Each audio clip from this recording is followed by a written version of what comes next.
Welcome back, everyone, to another edition of the Bolt City Podcast. Dave Pele, Josh Pele, Mario Heron. It's Raider week as the Chargers try and even their record at 2-2. And guys, it's a big week for the Chargers because they have a chance to not only even their record, but also they're playing the first game inside the AFC West. And it's really important that this team goes into the bye week after the Raider game, at least at 500, 1-3. I think you're in panic mode. So, Josh, right now, again, it's Raider week, as Marty Schottenheimer used to say all the time. How important is this game for the Chargers?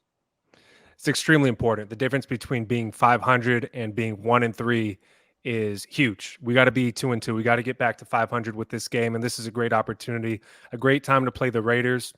They're a mess on the field. They're a bigger mess off the field. Seriously, though, Chandler Jones, if you guys have not seen Chandler Jones on social media, some serious stuff going on. Not even funny. Like he really needs some help. He has some serious stuff going on off the field. Hopefully he's all right. But the Raiders right now are a complete mess. Max Crosby and Davante Adams hate the Raiders more than I do, which is great to see when the two best players on the other team hate their own team. It's awesome. Josh Jacobs, 0 touchdowns on the year. This is the best possible time to play the Raiders. Best possible time. We said it all off season too. They have to sweep the Raiders. It's a non-negotiable. You have to do it. They're a team in purgatory right now. And right now they're in the bottom half of the purgatory, right? Yeah, Chandler Jones tweeting crazy stuff about the organization. And that just situation doesn't seem great. Jimmy G, not 100% healthy. Looks like he's going to play this week. It's a lot of things going on right now. You mentioned Davante Adams thing. It's a non-negotiable. It's got to be a Chargers win, especially if, they already dropped two games that they should have won. And they need to bounce back strong here against the Raiders. So it's Raider week. So, get ready for a fight. You look at what the Raiders have, and the Raiders have always had those guys that were just a little bit crazy. You know what I mean? But at the same time, they used to win. I mean, this is before you guys were even born, but they used to win with the craziness. They had Lyle Alzado and a handful of guys that you go, wow, nuts. Howie Long used to make jokes about it all the time. They have guys on this team that talk to the dogs and bark at the moon.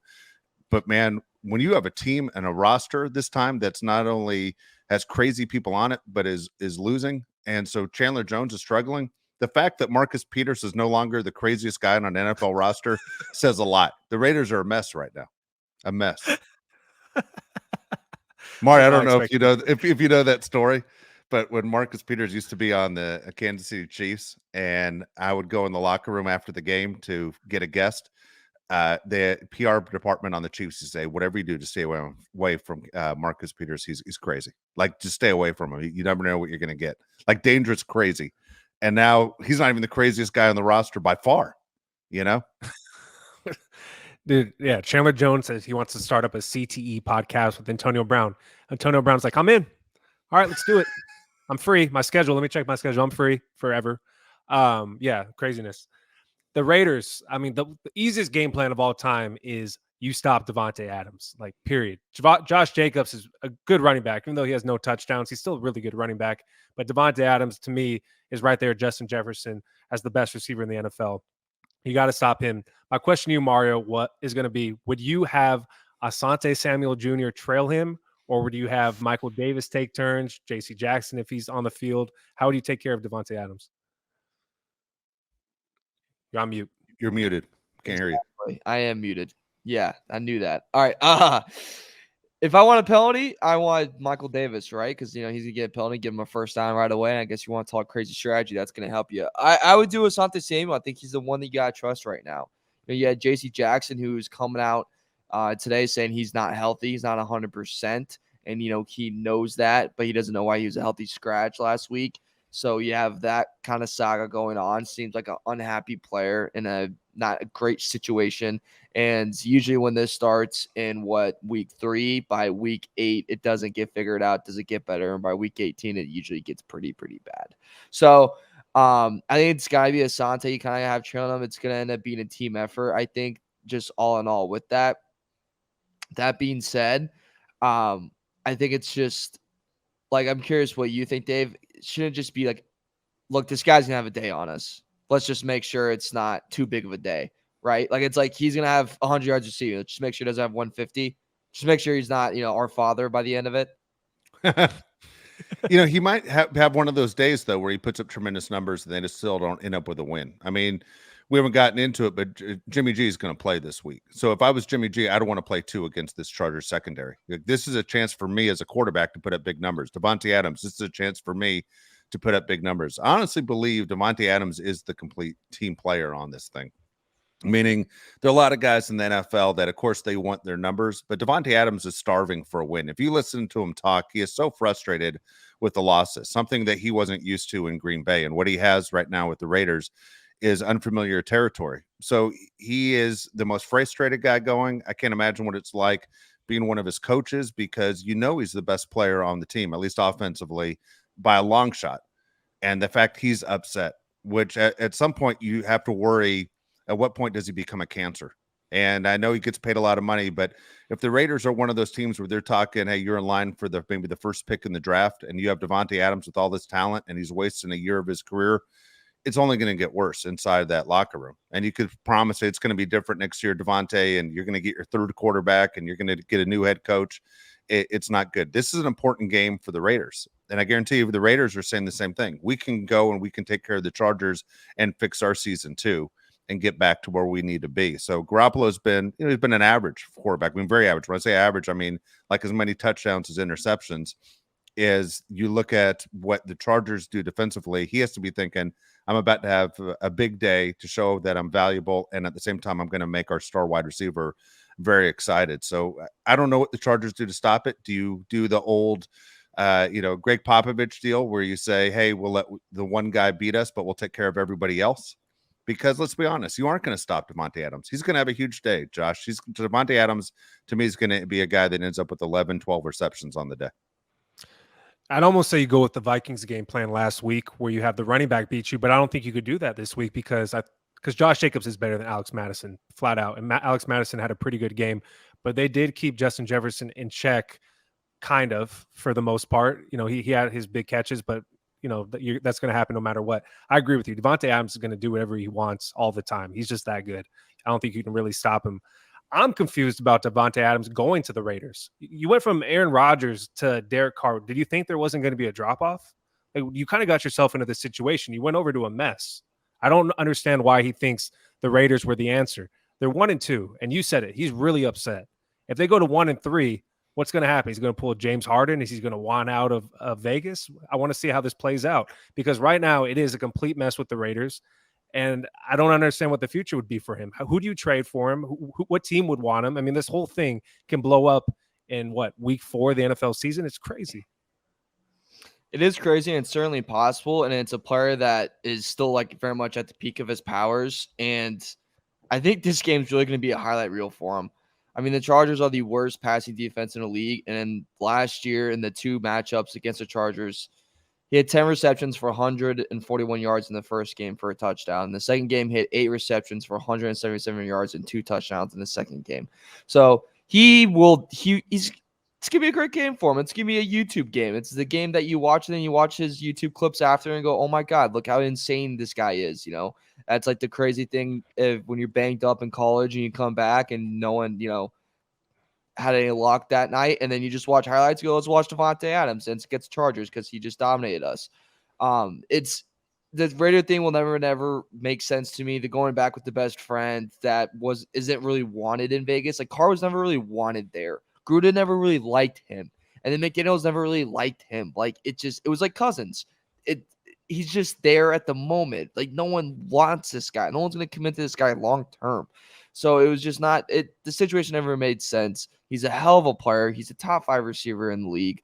If he gets traded midseason, that would be spectacular for the Chargers, and he could go to the NFC. That would be spectacular. What he could bring in would be insane. That being said, Raiders have very, very, very bad run defense. 21st against the run this year. If Eckler plays, Dave, do you see Eckler having a pretty big day in his bounce back, in his first game back since week 1? I'll be honest with you, Eckler is so good and such a mismatch for so many teams in the NFL that no matter who he plays against, I expect Eckler to have a big day, especially against the Raiders. I expect him to have a big day. This Charger offense, let's be honest, is almost unstoppable. When you have everybody healthy, almost unstoppable. Of course, you lose Mike Williams. That's huge. But you look at Austin Eckler and what he provides. I want to see him back on the field. Of course, every Charger fan does. He's just unique. And for Josh Jacobs, it's funny how many disgruntled guys are on those Raiders. I mean, what's Josh Jacobs averaging right now? Something like 2.6 yards a carry. I mean, he's not the player he was a year ago. Remember, he didn't have any training camp at all. And the joke about, well, guys don't need training camp. And we know he was disgruntled just like Austin Eckler was. The difference is the Raiders have a lot more talent. The Chargers have a lot more talent than the Raiders. I know you brought up Eckler, and I know Josh will comment on it too, but Josh said something, and you said something, Mario, about Davante Adams. Is he long for the Raiders? And what happens with the Las Vegas Raiders with some of their guys? Because they aren't winning now.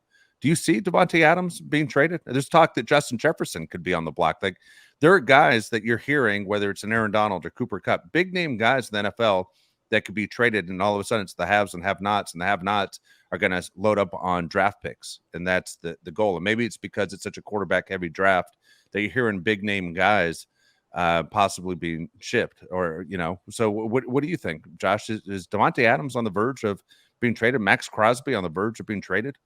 I think Max Crosby's more likely to be traded than Davante Adams. I just don't see Davante Adams getting traded mid-season. I mean, it could definitely happen. You could definitely get a first-round pick. I believe he is right there with Justin Jefferson as the best receiver. Justin Jefferson came out today and said, "I'm tired of this trade talk." Yeah, right, bro. Yeah, right. You definitely want to get out of Minnesota. Don't lie to me. Davante Adams makes it very clear he doesn't want to be in Vegas either. Does he get traded though? I don't know. I think the guy most likely to get traded is actually Jonathan Taylor. I think that's the guy that could get traded. But Davante Adams, to me, I just don't see it happening. It's also hard to in the NFL, like in the NBA, it's more common. MLB, like a little bit common. Like big time players get traded midseason. NFL, you don't really see it as much just because it's harder for them to get back in the system. The team's a lot closer knit. The season's obviously not as long. It's hard to get them back in the scheme. Situations just crap like that. But like if you're a team like I'll just throw the Bills out there, right? Like you could see the Bills getting pretty aggressive going after the Raiders, but do the Raiders want to trade him within the AFC? Like, do you really want to do that? So you'd send him to the NFC. Well, the Eagles don't really have much to offer. Why would they? Dallas Cowboys. I imagine that was my next one. I'd be the Cowboys would make sense. Maybe Niners, Rams. I don't know what they would have to offer. Green Bay maybe gets aggressive, but that's not really their MO to get aggressive like that. Like, they just don't really do that. And, Panthers get aggressive. They give Bryce Young like a young option. Like, it just there's not like there's not a lot of appetizers, not a lot of options for the Raiders if they want to send him out. So definitely interesting going thing. From the Raiders to the Panthers. Can you imagine? It'd be hilarious. It would be devastating. It would be, for hilarious. Davante Adams, like, oh my God, like I'm going the wrong way on the ladder. He goes to Chicago as like a Poles like last minute move. That'd be so depressing. Anyway, it is interesting to see where it goes. I agree though that for me, Davante Adams is as good as any wide receiver in the entire NFL. If you put him on the Dallas Cowboys, it makes a big difference. Having him opposite of CeeDee Lamb, that's a big difference in that team, and all of a sudden the playoff picture looks a little bit different. I could see that. I mean, the Cowboys to me are make the most sense. Jonathan Taylor, real quick. Do you guys think he gets traded? The teams that reportedly have shown interest are the Rams, the Dolphins, Packers, Chiefs, Commanders, Bills, and Steelers. Do you think he gets traded to any of those teams? I go absolutely not, because the Shane Steichen's not as bad and that team's not as bad.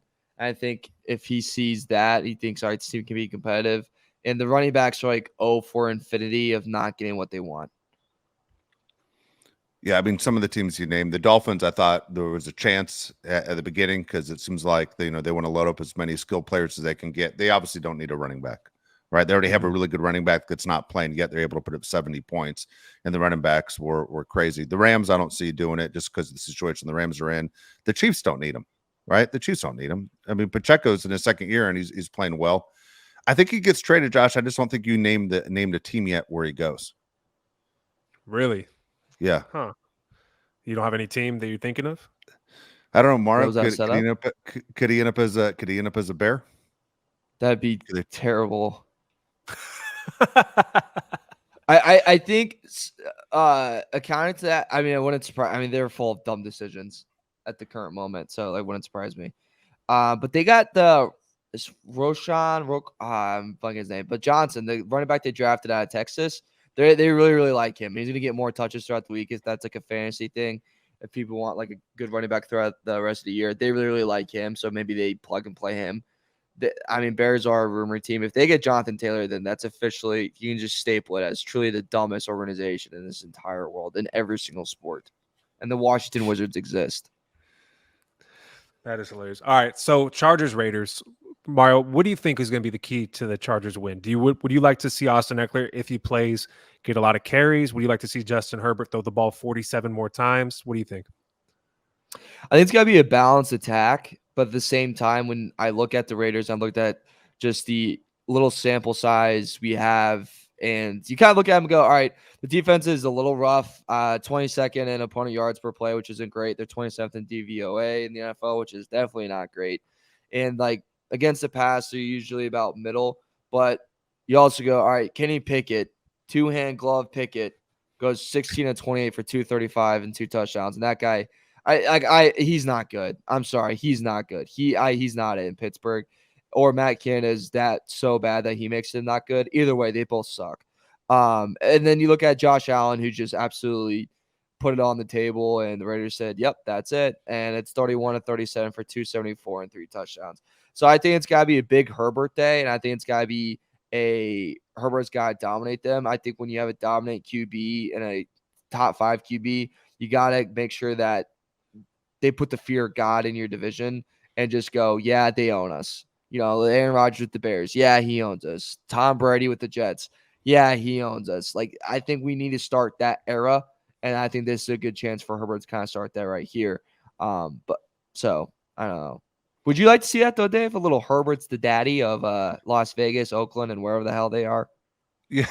Yeah. Well, what I want to see is a game that's not a final score of a 1-score game. What I want to see is I want to see the Chargers basically blow the Raiders up. And you know, when you see teams that play 1-score games all the time, you kind of question, well, how good are you really? I mean, the Minnesota Vikings know all about that. Last year, the Minnesota Vikings had 11 1-score games. And sure enough, everything is going against the Vikings this year. Like, they were winning every coin flip in those. So the Vikings, maybe, you know, believing what they are and what they really are, they're finding out this year. For the Chargers to show themselves and the fans what they really are, I'd love to see them blow a team out. I think this is a great opportunity for huge offensive numbers around. Also, we spoke about, you know, Mike Williams being gone. So who steps up? This is a great game also to see what we have in Josh Palmer and Quentin Johnston. So, you know, I expect the Chargers to score a ton of points, but at the same time, I don't want it to be within 7 or 3 points, one of those games. I want to see the Chargers win by 17 points. And then let's see them play with the playbook a little bit, because they got to be running at full force when they come back off the bye week against the Dallas Cowboys. And this is a perfect game to show your dominant self, not to show, man, we barely squeaked by, or, you know, the worst case scenario would be if they actually lost, would be insane. But they need a blowout game. Let's see what this Charger offense is all about. We need the defense to finally show up and get some confidence too. This is a confidence game. You said it. They do this in college football all the time. Before Alabama plays LSU, they play the Citadel, or a smaller college team, to get their confidence up. This is a confidence game.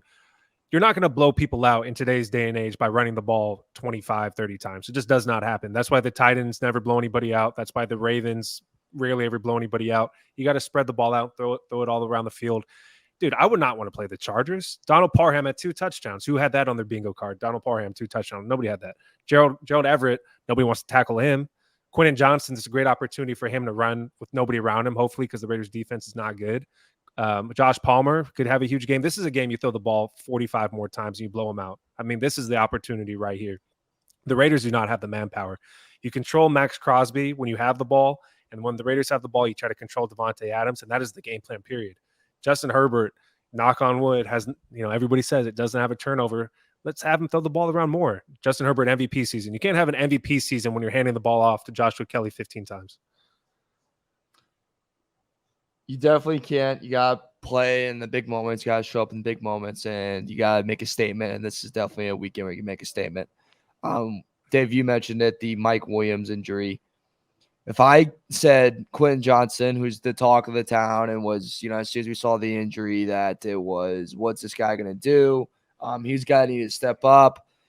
If I told you over under 25 receiving yards coming up this weekend. Would you guys go Better- over or under that? Over, better be. Over. It better be over. This has to be a better be over. If he doesn't get over 25 receiving yards against the Raiders, man, you might as well wash the season away for him. I'm sorry, and I know he hasn't done it in preseason. He hasn't done it during the regular season. This is the game where you basically insert him in the offense. And if he can't do it against the Raiders, he's not your guy this year. Either you made a mistake on the draft or you have a guy that's not ready to play in the NFL year one, because he hasn't shown close to what we were told we were getting when the Chargers drafted him. He's just not. And I know we were critical of the Chargers when they did pick him because they saw something in him that we didn't when there are other great wide receivers that were out there. But man, it better be over 25, Mario. Like, it better be 75 to 85 yards. Otherwise, I will be disappointed in him and Kellen Moore. But Kellen Moore knows him better than anybody else. He knows what he's capable of. It's going to show you exactly what the Chargers think of him after Sunday's game to see where's Quentin Johnson in this whole thing. We always talk about how we game plan for the other team. How do you think the Raiders are going to game plan for the Chargers? Stop Keenan Allen, right? Make the others beat you. Quentin Johnson has to have over 25 yards. If Justin Herbert has his regular 300 to 400 yards, who's getting the rest of the yards? It better not be Austin Eckler. We always talked about it last year. And if Austin Eckler has 12 targets, we probably lost the game. We have to have these other guys step up. Being a number 3 in Kellen Moore's system is being a number 2 in a lot of other systems. You're going to get a ton of opportunities. So he's going to have the opportunities to make plays. He just needs to do them. Over under 5 receptions. That's like tough. 5. Yeah, that's like a great 5 number. Sweet spot. That's a great 5 is number a right good there. number. Yeah. Yeah, like that. To be honest with you, 5 is a great number. He gets 5 and he gets 75 yards. I'm happy with the day. Yeah, Man, I think that'd be a fantastic day for him. Boy, am I so tired of watching his stat lines of, let's say, 4 receptions with 9 yards. That drives me crazy. I'm like, what are we doing? What's the point? You're wasting his speed. You're wasting everything about him. I just don't understand of everything he's supposed to be as an athlete. It's very frustrating. Especially on a screen pass. Like, sorry to cut you off, Josh, but like when you catch you on a screen pass, it's like you can't get 4 on a screen. Like, let's get 8. You know, like, make a move. Like, I've seen, like, on a screen pass, you have blockers, but the blockers are usually receivers and usually a safety coming down. So you have a one-on-one situation where you got to make a move. Let's make a move and get around the guy. You know, the Raiders aren't the best tacklers. You know, we're not facing the Niners defense here. So let's dance. What I was going to ask you, Mara, what is the over/under in this game right now? I haven't looked. It is 48.5. 48.5. Look, Josh, just right off the top of your head, does that number seem low? Does that number seem more accurate? Seems accurate. Do you think it's low? Well, I don't know. My thing is, I'm thinking, boy, that number's low, but then I'm thinking, I don't expect the Raiders to score a bunch of points. Yeah. Jimmy G usually doesn't put up 40 points in a game. Yeah. Do you guys want to know the props too for it? So they have the Chargers props up. Let's go over it. All right. I'll start with Herbert. Herbert's over/under for passing yards is 281.5. Over. I would too. I would take the over on that as well. So I would take that one, and then his passing touchdown. I mean, he averages like 309. Yeah, crazy. he's a yards machine. Yeah. Over/under passing touchdowns is 1.5. Way juiced to the over. Minus 200 on the over. Under's plus 145. Yeah, over. I don't know. I've got to see if Austin Eckler's going to play. Yeah. I got to see if Austin Eckler's going to play. The passing touchdowns is hard. It's hard, man. It's harder than you think it is because you're always going to take the over, right? And you get screwed a lot of times. Yeah. It's funny, man. That's funny. And to him to throw, and then I'll go to the 2 receivers that they have. But the last Herbert prop that I'll mention is because I think this one's interesting. Him to throw in interceptions, plus 135. No, I mean, you think he's due, but not against the Raiders. He's not due. I don't know. Yeah. I don't like betting on interceptions because it could be the receiver's fault. It doesn't have to be his fault. Yeah, it could be a tip ball. Yeah, anything could happen with that. I don't know. I do like betting on the touchdowns, though, for the quarterbacks. It makes it way more fun. Like Jared Goff, for example, as we're doing this show, they're up 27-11 entering the 4th. He has 1 touchdown, and he's a touchdown machine. You know, you can never get those things right. The J.C. Jackson thing, real quick, was weird. I mean, a lot happened today. First off, the Chargers don't keep guys like that around the facility. I mean, ever, right? I can't even think of that many times the Chargers have had guys outspoken like that stuck around. Jerry Tillery farted and they got rid of him last year. You know, like he made one noise and they're like, all right, bye, you're gone. Like they don't put up with that at all. I think the Chargers are right there at the top of the NFL of not putting up with stuff like that. His comments today were incredibly interesting. He said, I've been doing everything I can to come back from my injury fast. I've been putting in the work after practice, even in the meeting rooms. He says, I'm confused why I'm not on the field. I asked Brandon Staley, why am I not on the field? Well, dude, you're not on the field because you're not playing well. And I think he is just as good as Michael Davis from what we've seen. But to make a comment like that, like I'm doing everything I can, and then you say you're not 100%, it's like, well, dude, why do you have to question why you're not on the field? First off, you're not healthy. And second off, you're not helping the team. I don't understand where he's confused. The best players play, right? Head coaches want to win too. I mean, he's fighting for his job, and we call for Staley's job 3 times a week. And Staley knows it. I mean, not this show, but overall, he knows what the rumors are, that he has a loaded team and he needs to win games. And so he's at the point, I think, and I applaud him for this in the Minnesota game, where he said, if I'm going out, I'm going to go out with my way. And that means putting the best players I see on the field. And right now, J.C. Jackson isn't one of the best players on the team. And so I'm going to go about this way of sitting him down. Now, the camera obviously found him. He was pissed. We would all be pissed too if we were in his situation. He was embarrassed, right? Here's a high-priced guy that's making $82.5 million, and he's wearing street clothes. And you're going, well, why aren't I playing? Well, you aren't playing because you haven't played well, and you haven't played well since the Chargers signed you. And now the head coach is letting everybody know it's a you problem. And he can't live with it. He's embarrassed by it. This is ego-driven right here. And so for everything he's saying is ego-driven, it's not team-driven. And I applaud Staley for saying this is the way it goes. Now, look, if he sits again, as a healthy scratch, whatever you want to say, it's not going to go well. I mean, the Chargers are really going to have to look at the situation because you can't bring a cancer in the clubhouse or the locker room where they're in a situation where they think they can make a Super Bowl run. You just can't have that guy there where everyone's staring at him going, we're all on the same page, but that guy is not rooting for this team. Especially when you say he's supposed to be a leader, he was supposed to be like a missing piece. And it's like, you're not the missing piece at all. You're, snapped in half or whatever. Like, it's just not.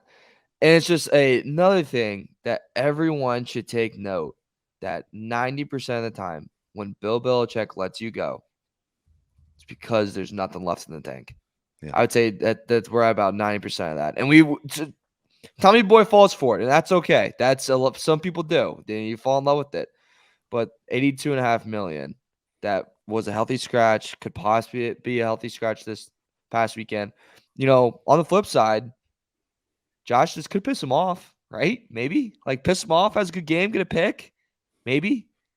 I kind of like that, man. I didn't. Yeah. Good old kick in the ass. That's what he needs. I like that. I didn't think about it like that. Do you guys honestly think he's capable of playing better? No. I mean, yeah, that's what I'm saying.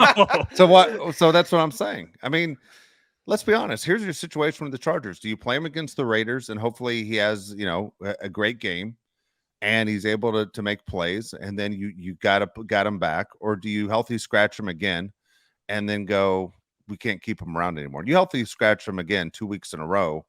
Now you're looking at a decision of we just got to eat dead money. We got to basically get rid of this guy and just eat the dead money contract. We blew it.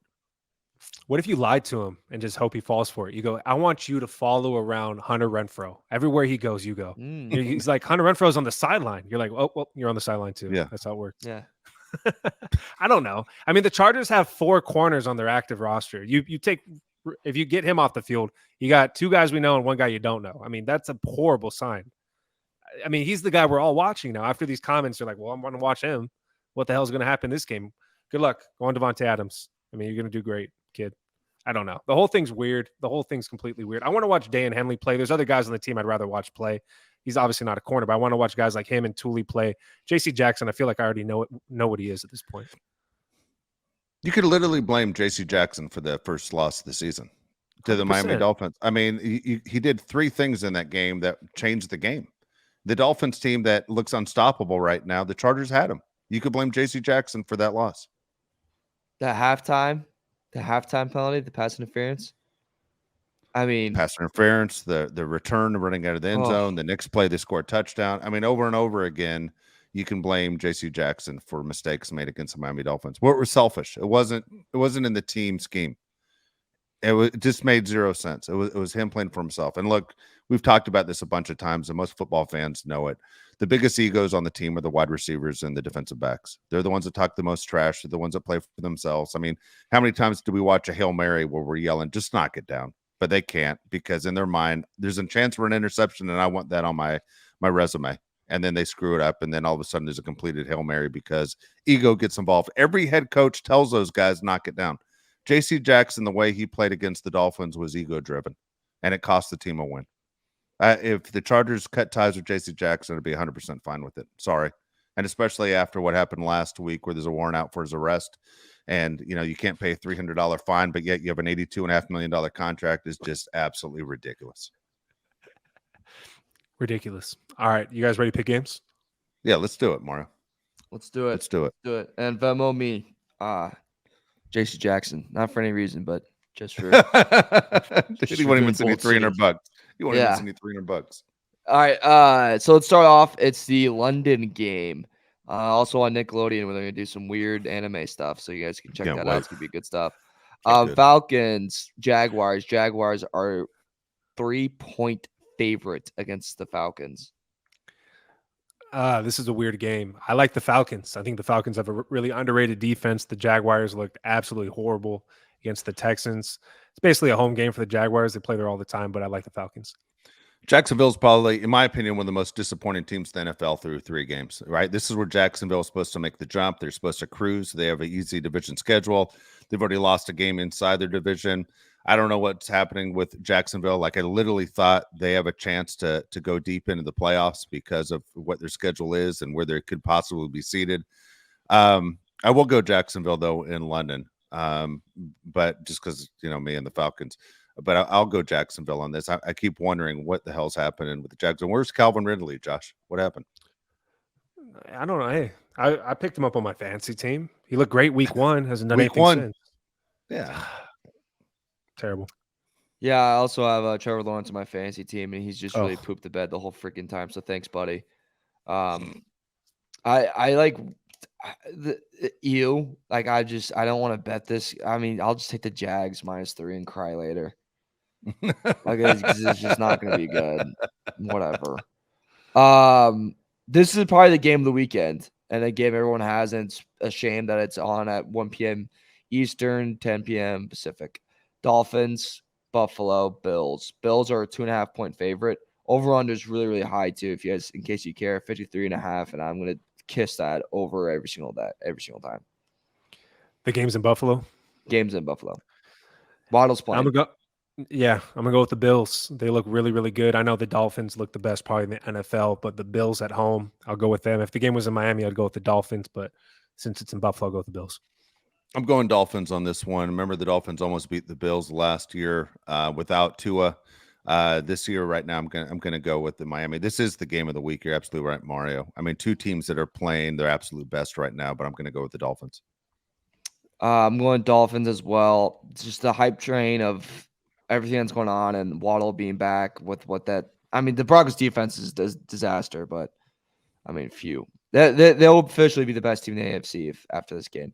The Poop Bowl, the disgusting bowl. Broncos, Bears. Broncos are a 3.5-point favorite in this matchup. I'm sorry if you guys have to watch this game. Go ahead, Marty. You go first. Like, I think Bears plus 3.5. I think. Where's the game at? It's in Chicago. Okay. So I think Bears. Just because Fields maybe can run for 100 yards. Okay, I'm going to go opposite of you. 2 teams with the same team colors. I'm going with the Broncos, completely embarrassed. They were the joke of the week. There's no way Sean Payton, Russell Wilson, these guys get embarrassed 2 weeks in a row. You can't lose to the Chicago Bears. It would be completely embarrassing. Matter of fact, I think Russell Wilson throws for 4 touchdowns in this game. How about that? I think I'm going Denver Broncos. I think Russell Wilson has a good game. He looked pretty good at some points in the Dolphins game, believe it or not. He actually looked decent. Justin Fields, I can't say that about him this year. I think the Broncos bounce back. Next one is big game actually. Ravens Browns. Browns are a 3-point favorite after Deshaun Watson looked like his old self last weekend against the Titans, and that screwed all of us. So what do you guys think? Ravens still have just laundry list of injuries that just keeps getting bigger. Where's the game at? Exactly. It's in In Cleveland. Cleveland. All right. So the old Browns playing the new Browns again, right? Kind of funny how the Ravens played the Colts last week, and then they end up playing the Browns. I tell you what, I'm gonna go. This is a tough one for me. What's the point spread? You gotta help me out again. I'm sorry. 3. In favor of Cleveland? Cleveland. Yeah, Cleveland's favored. Shoot, I'm gonna go Baltimore. I don't know. This is a really tough game. Like, I would stay away from this game. I'm not a Browns fan. I hate the Browns, and I'm really disappointed in how well they played last week.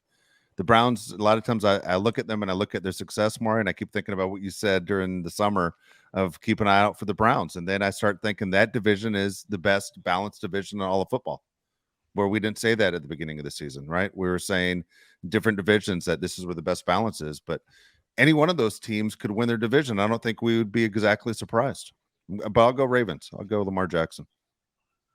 Mario said it a second ago. The Ravens have so many injuries. I keep thinking about Deshaun Watson in college and him and the Texans looking like a really good quarterback. I always think he's going to come back and be that guy again. They beat the crap out of the Titans. Browns defense, one of the best in the NFL. They look really good. I'm going to go with the Browns. That was my really deciding factor is that defense is good and healthy. And the Ravens just they're just not healthy.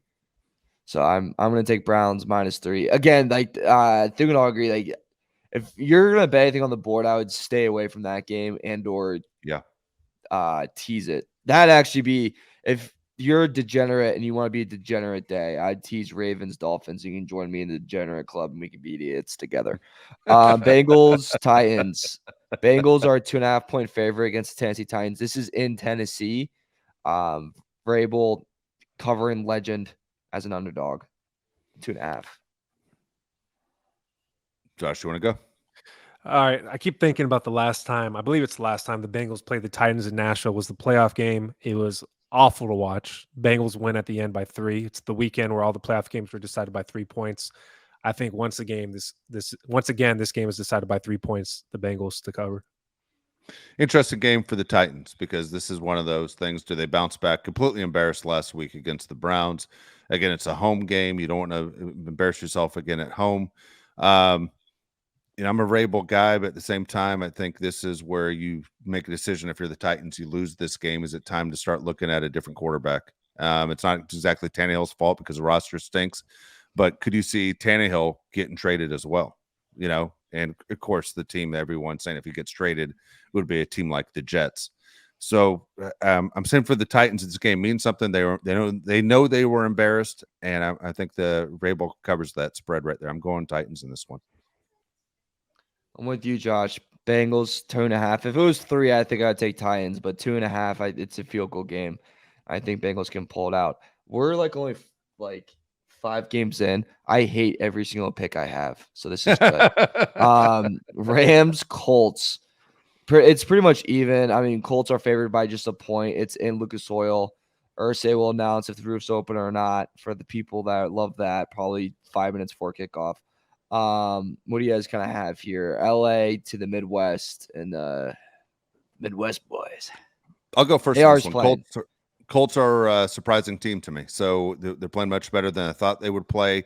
Rams also have played much better than I thought they'd play. Like the Rams weren't supposed to do anything this year, and they pulled off the win against Seattle. Obviously, you lose to the 49ers, not a shocker. And then the game against the Bengals was much closer than I expected. I'm gonna go Rams in this game. I'm going to go Rams as well. I wouldn't bet any of these games we've discussed so far. I'm not confident in anything I've said. I'm going to go Rams. But yeah, I'm not confident at all. I'm going to go Rams too. AR's second game coming off. Third game.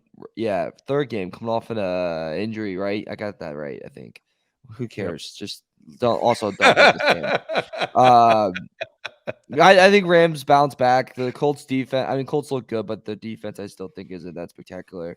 Aaron Donald can get through that overpaid O-line. Bucks Saints 3.5-point favorite against the Bucks, and this might be one of my favorite bets of the day. Me too. Me Yeah. too. Buccaneers. Yeah. I'm taking the Bucks in this game. I won't even drag along. Derek Carr's not playing, correct? No, Yeah. he's not. Yeah, he can't even put his shirt on. I'm gonna go low scoring game. I'll go Bucks as well. Saints defense is pretty good, even though they crap the bed against the Packers, or the offense really crap the bed. The kicker crap the bed. I'm gonna go Bucks though to cover. Yeah, the over-under is 39.5 too, and I'm going to smack that under. That's going to be such a low-scoring game. I like Bucks 3.5 as well. Next one, Commanders, Eagles. Eagles are an 8.5-point favorite. They're at 9.5, I believe, at one point. Then I believe at some places it was like 7 for some odd reason. But so that's what that right now. Eagles 8.5-point favorite against Washington. So they always say when you bet, you should stay away from betting on the team that has the huge point spread in their favor. I'm not going to listen to that advice. I'm going to take the Eagles for this one reason. Worst offensive line in the league, pass protection against the best defensive line. It is going to be mayhem on whoever is Sam Howell. They're going to have multiple quarterbacks in this game. Whoever's the quarterback is going to get the crap beaten out of him. Eagles, whatever the over-under on sacks is, take the over. Oh, my God. Take the Eagles.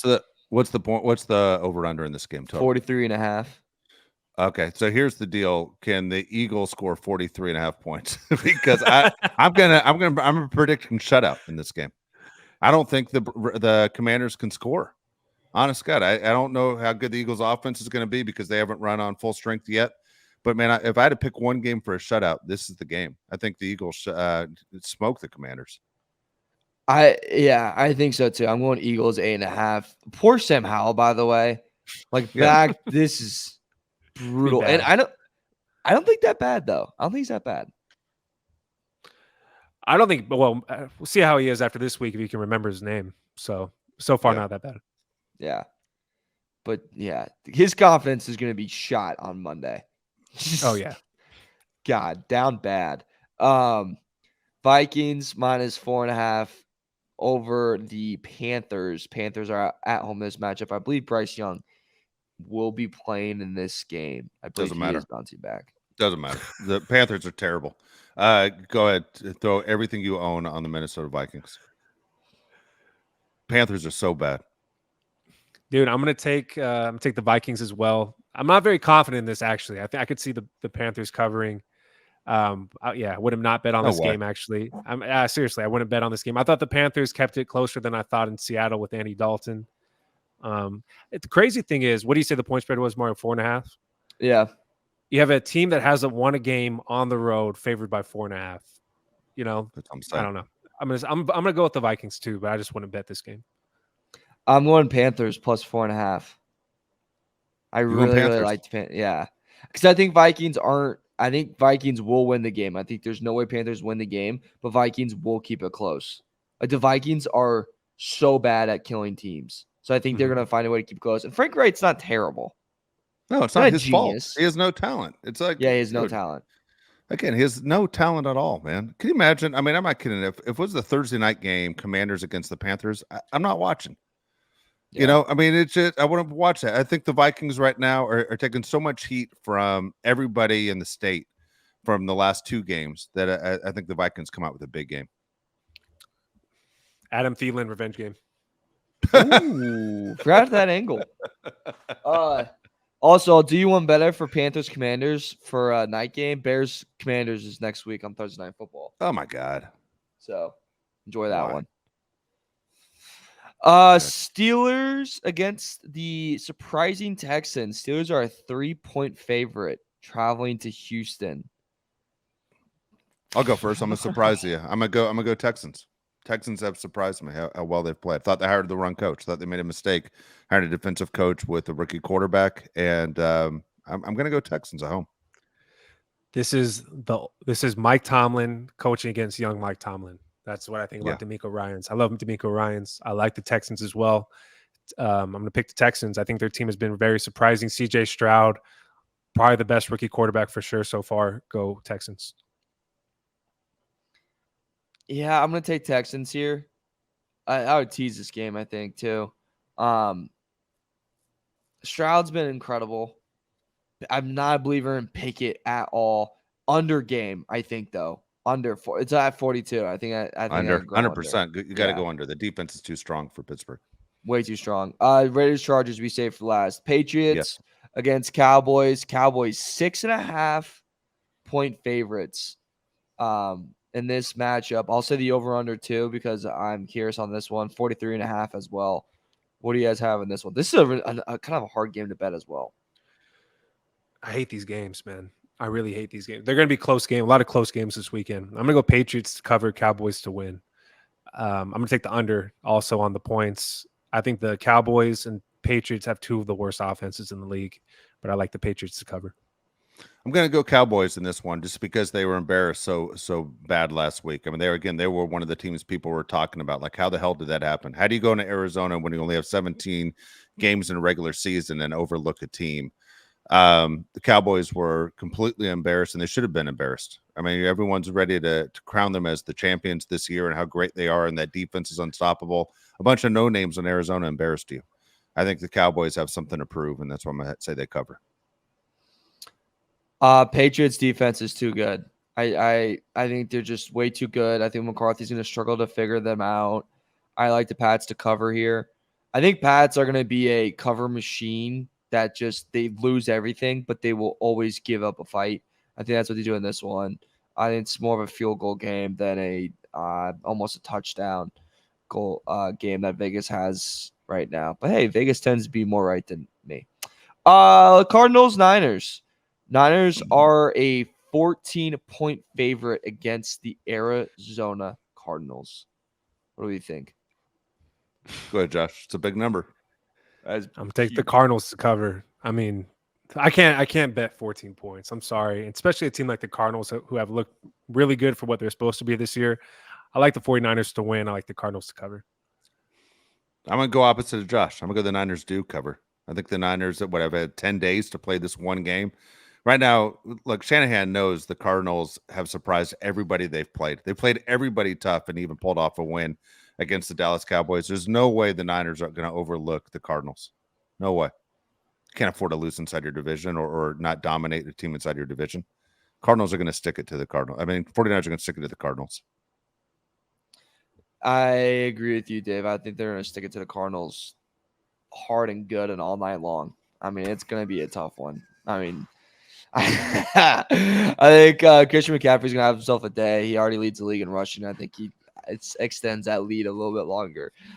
Purdy, I think, will be able to experiment too on some stuff that they want to do. That defense is not going to let the Cardinals do anything. So I think the Cardinals' fun kind of comes to an end on Sunday. Chiefs, Jets. I just lost the spread. Hold on. Sorry. It just changed. Dude, how sad is this? This was supposed to be an exciting game. Yeah, I know. Right? So sad. Chiefs are an 8.5-point favorite against the Jets. Sunday Night Football.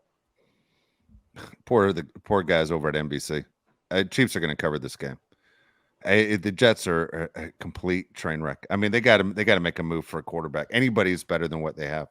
Joe Namath, who is royalty with the Jets. He's the king of the Jets, Mr. Jet. The stuff he said this week, knowing that you walk into the facility at times, was incredible. And look, I don't know what you do right now. It is set up for the Jets to fire their head coach, and it's set up again to look for Aaron Rodgers to come back next year. They are throwing this season away with all the talent they have outside of a quarterback position. It's amazing where the Jets are right now. They're going to get killed. The Chiefs are going to kill them. Taylor Swift's coming to this game, by the way. Stop. Yeah. Enough with this. I know you keep talking about it every time I talk to you. Say, do you see what Taylor Swift did now? You keep bothering me with this. Enough, dude, with the Taylor Swift. You keep driving me nuts. I'm just kidding. Robert Saleh. This is a master. I've never brought it up ever. Yeah, no, he never once brought it up. Robert Saleh is running a master class on how to lose the locker room. I mean, seriously, everybody had to lose a job. How to lose a job, right? Brandon Staley's like, you're an idiot. What are you doing? Why would you go with Zach Wilson when nobody wants Zach Wilson? I mean, it's just like the most ridiculous thing ever. It's not going to work. You had him before. You literally brought in a quarterback to replace him.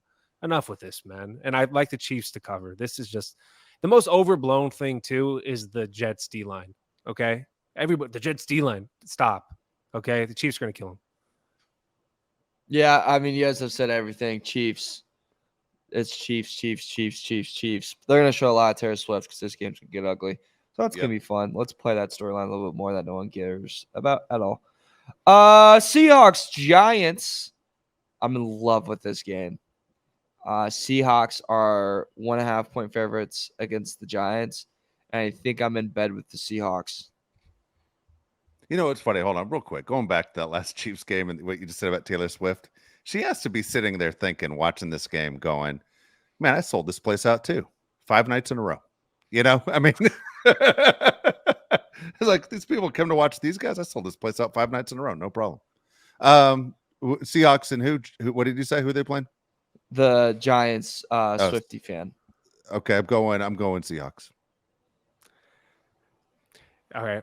I'm gonna go Seahawks, and I'd rather watch Taylor Swift in concert than the Jets and Chiefs, by the way. But I'm gonna go Seahawks. Seahawks. All right. What we've all been waiting for. Chargers, Chiefs. Chargers are 5.5 point favorites over runners. Chargers are playing the Chiefs? Chargers, Raiders. Now I got my brain scrambled. It's been a long day.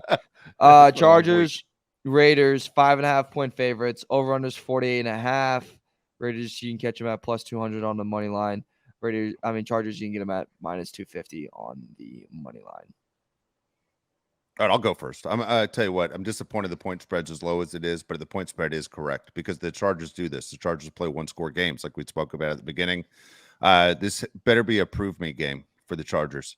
And again, I'm talking like they better score a ton of points against the Raiders, and the defense better do something against Jimmy G because the Raiders haven't been impressive. You know, even the Raiders' one win was by 1 point against the Denver Broncos.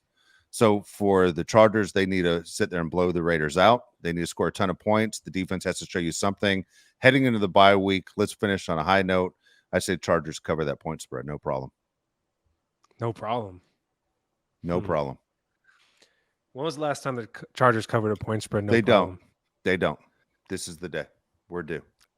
Yep, I agree with you. I think the Chargers do cover this point spread. You can't be a good team and not cover point spreads. What do they say? Good teams win, great teams cover. The Chargers need to cover this game. I like the Chargers.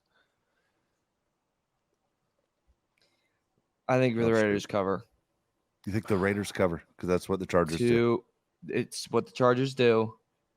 That the Chargers defense will not be able to stop Adams.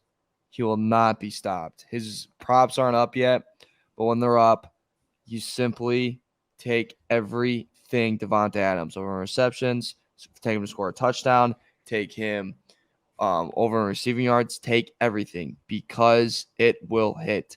They did not stop Justin Jefferson. They did not stop Tyreek Hill or anyone for the matter of the fact on the Dolphins. That will keep the Raiders in this game. They can't blow them out. It'll be a close game. I think it'll end up being a field goal. I really do. I think we're going to come back and do a pod on Sunday and go, that was infuriating. We won, which great. That was an infuriating win. That was an awful win where when you go watch film, it's like the coaches make it seem like you lost. That's what I think this game's going to be like. Plus, the injuries kind of concern me too for the Chargers. Maybe the Chargers' plan is that Davante Adams just gets tired from catching so many passes and running so far. And he has to do the thing. Bold strategy, Cotton. Yeah, get me out of the game. I'm tired. I just ran 70 yards again. Get me out. We haven't done this, I think, all season, but the player to watch on offense and defense, so I'm going to kick it off.